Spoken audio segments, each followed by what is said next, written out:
90 years ago, I lived in various places in Hawthorn. I can remember a gramophone there, when it was one of these wind-up ones. I can remember running away from home. I was going to run up to my grandparents, and I got as far as the fish shop in Auburn Road, just before Burwood Road. And my mother caught me. We had a Morris Cowley car, and I remember coming down Dandenong Road at 40 miles an hour, and I went home, and when we got home I told Mum we'd been 40 miles an hour, and Dad got a ticking off from Mum for going so fast. We lived with Mum's parents. That was Depression years, and Dad's office wasn't bringing in money, so we lived there. We had the tennis court, we had a croquet lawn, there was a live-in maid, and there was a full-time gardener. So I went to Preshill, Carey and Scots. Stuart left home at 18 and studied forestry at Creswick initially, and then Melbourne University. Creswick did me a lot of good. Redeemed my self-esteem, I suppose, from having failed matric at Scotch. Stuart is marching backwards and forwards with the other forestry students, frequently past my window, and he's looking at me and I'm looking at him. I don't know anything about this man, but I am very attracted to him. We were doing botany together the whole year, and we were involved with each other that year.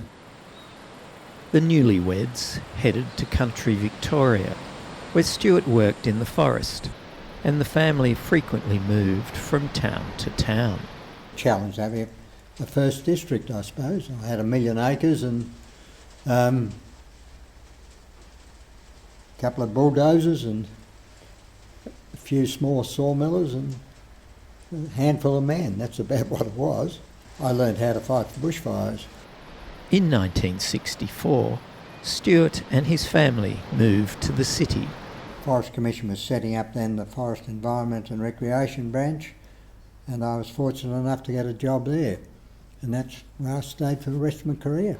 They rented a house, initially in Lisson Grove, Hawthorn, before buying their own home in Oak Street, Canterbury. They lived there for the next 21 years. Dad got all churned up about getting a block of land at Lake Taos. We wanted a place to get away from at weekends. We found the corner pegs, but it was pretty overgrown with tea tree.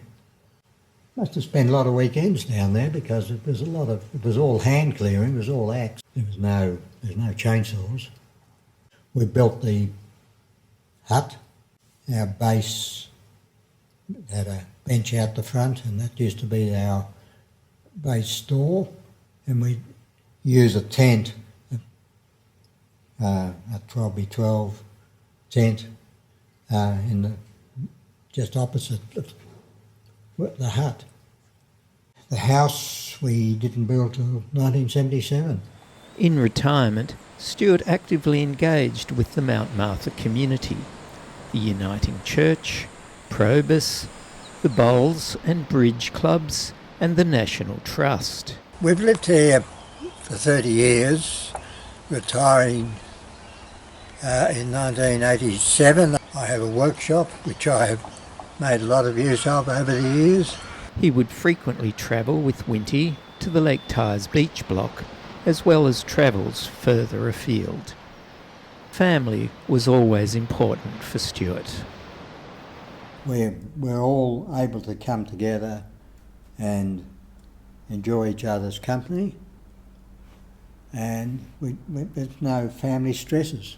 We're very grateful that you all get on together and can do things together if you have to.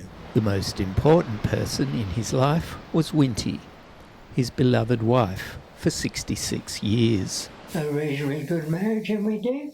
I would say so. Thank you for a lovely life together.